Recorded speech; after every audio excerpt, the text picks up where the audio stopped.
de sexta-feira, trazendo para vocês não só a minha indignação, que eu sei que muita gente está tomada pela indignação, como eu, também pela tristeza, né, do que todos acompanharam ontem, todas as notícias, não só da grande imprensa, mas também pelas redes sociais, mas, ao mesmo tempo, também uma mensagem de luta, uma mensagem de esperança, como sempre, porque a gente não pode se abater pelos horrores que a gente assiste, pelos horrores e pelos crimes cometidos por esse governo e pela soma do que ele consegue acumular nesses tempos, né, de comando de governo Bolsonaro. Eu repito indignação, porque eu estou falando da vida das pessoas, eu estou falando de vidas, eu estou falando de gente, eu estou falando do que esse Brasil vem vivendo desde 2018. Vejam que quando a gente fala de pandemia, quando a gente fala do país todo, do aumento do número de casos e de mortes por coronavírus, mas quando a gente chega ao limite do que aconteceu ontem em Manaus e vem acontecendo em Manaus nesses últimos dias, e particularmente ontem, quando a asfixia virou tema, asfixia, imaginem a gente começar a discutir asfixia em cima de uma cama. A asfixia já foi tema de violência policial. Isso nós já vivemos quando alguém diz não posso respirar por causa de um joelho no pescoço.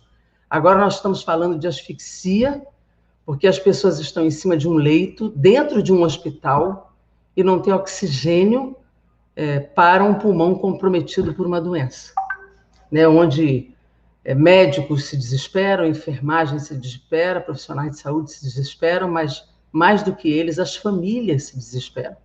E correm para acudir, e correm para botar um ambu no rosto para tentar fazer uma família respirar, ou então ficam sem informação do lado de fora de uma unidade de saúde, sem saber se sua mãe, seu filho, seu irmão, seu tio está conseguindo respirar ou não. Isso decorre de uma série de crimes que não começaram ontem. Não começaram ontem.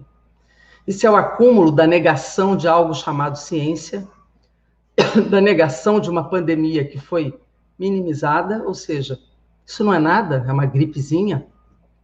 Isso decorre de um acúmulo de fake news provocando a sociedade para acabar com o lockdown ou com as medidas de restrição nas cidades, inclusive em Manaus, e o prefeito tirou as medidas de restrição, que foi comemorado pelos deputados bolsonaristas, e nós temos todos os prints da internet para mostrar como essas e esses parlamentares comemoraram, inclusive o filho do presidente Bolsonaro, dizendo, muito bem, prefeito, o poder emana do povo, e as medidas de lockdown foram suspensas, e aplaudiram o prefeito anterior de Manaus, porque suspenderam o lockdown.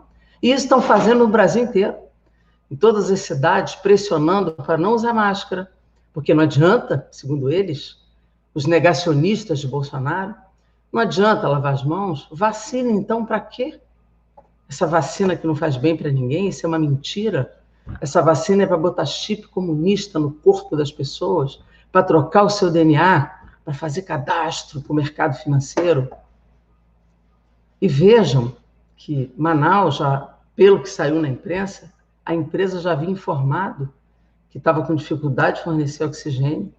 A curva ascendente da doença já dizia que isso ia acontecer.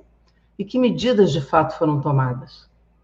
Ontem, em plena morte de dezenas de pessoas por falta de oxigênio, o presidente da República estava numa live e abriu a live cumprimentando a Neidinha, falando de imposto de renda e de urânio para a indústria nuclear. E depois usou a live para, mais uma vez, gerar insegurança sobre a vacina, a uma semana da data que eles anunciam que vão começar a vacinação no Brasil. E o ministro da Saúde ao lado, dizendo que o problema de Manaus era o clima e porque não iniciaram o tratamento precoce com cloroquina. Cloroquina, que todo mundo sabe, e Toda a ciência já disse que não tem efeito algum, ao contrário, tem muitos efeitos colaterais cardíacos e que, em alguns casos, pode matar. Tudo isso nos mostra que os crimes só se acumulam e que essas mortes têm responsáveis. O que eu estou querendo dizer é que chega, basta, não dá mais. Nós já entramos com quase 50 pedidos de impeachment na Câmara. Já há processos contra Bolsonaro no Tribunal de Haia. Já há diversas ações no Supremo Tribunal Federal. Nós não ficamos parados, nós como oposição, eu sou do PCdoB, nós não ficamos parados em momento algum diante de tudo isso, de todos esses crimes contra a vida, de todos esses crimes contra a ciência, de todos esses crimes contra o país e em todas as áreas. Eu estou falando aqui da pandemia, mas teve crimes contra o meio ambiente, crimes contra as mulheres, crimes contra a educação. Tudo isso a gente acompanhou, e contra tudo isso nós reagimos, nós lutamos. Mas agora chegou ao limite, ao limite. 2021 precisa ser um ano de luta concreta, e o Congresso não pode mais ficar com olhar de paisagem, de esfinge, olhando como se nada disso estivesse acontecendo. Afinal, com toda a correlação difícil que o Congresso tem, precisa reagir. Não dá mais, não dá mais. Nós precisamos, nesse momento, atuar em várias frentes, mas particularmente nesta de defesa da vida. Esses crimes de Manaus não são um problema de Manaus. Vejam que muita gente, nesse momento, se somou para se cotizar com artistas, influenciadores digitais, para mandar oxigênio para lá. As famílias individualmente estão correndo, e eu quero parabenizar essa solidariedade de quem se cotizou. A Venezuela mandou oxigênio para Manaus. Ironicamente, o governo tão atacado por Bolsonaro. Os outros estados do Nordeste, Flávio Dino, Wellington Dias, Espírito Santo, vários, Bahia, governos do Nordeste, estão recebendo os pacientes de Manaus. Muita gente se solidarizando, correndo para salvar vidas. Mas nós precisamos de uma solução definitiva. Bolsonaro não pode mais comandar o Brasil. Nós precisamos, imediatamente em fevereiro, entrar com uma comissão parlamentar de inquérito relâmpago, apurando responsabilidades para sustentar um pedido de impeachment real, concreto. É preciso que essa CPI se instale de forma relâmpago para apurar todas as responsabilidades. Isso não é um problema de Manaus, isso é um problema do Brasil, isso é um problema da saúde pública, é um problema da defesa da vida. Ao mesmo tempo, precisamos que a população tenha a sua adesão à vacina. A vacina hoje, para além de todas as medidas de assistência, da máscara, de lavar as mãos, porque o processo da vacinação não é de um dia para o outro, a população tem na vacina o seu principal instrumento de defesa da vida. A vacina tem sim eficácia e segurança atestada pelos cientistas. Domingo teremos a autorização da Anvisa, todos nós esperamos por isso. Precisa tomar a vacina. Ela impede que as pessoas se internem, impede que as pessoas morram e precisem de oxigênio. Nós precisamos aderir à vacina. A vacina é fundamental, gente. O mundo inteiro já começou a tomar vacina. O Brasil precisa aderir à vacina. Precisa tomar a vacina. E nós precisamos continuar tomando as medidas de protocolos, de distância, de máscara, de lavar as mãos, porque nós estamos perto da vacinação. Enquanto isso, não podemos mais morrer. Não podemos mais ter gente em UTI lotando os leitos. Não podemos mais perder vidas no país. As autoridades têm que ter responsabilidade nas cidades, nos estados. A população precisa tomar consciência.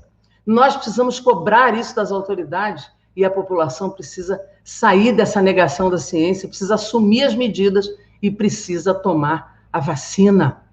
A vacina vai chegar e nós precisamos aderir a ela.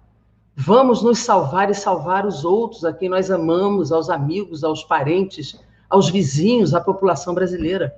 Nós precisamos, nesse momento, sermos povo. Precisamos tomar essa consciência. E nós vamos atuar. Nós vamos pedir essa CPI, que precisa ter tempo relâmpago, apurando responsabilidades, tomando medidas para tirar Bolsonaro do Palácio do Planalto.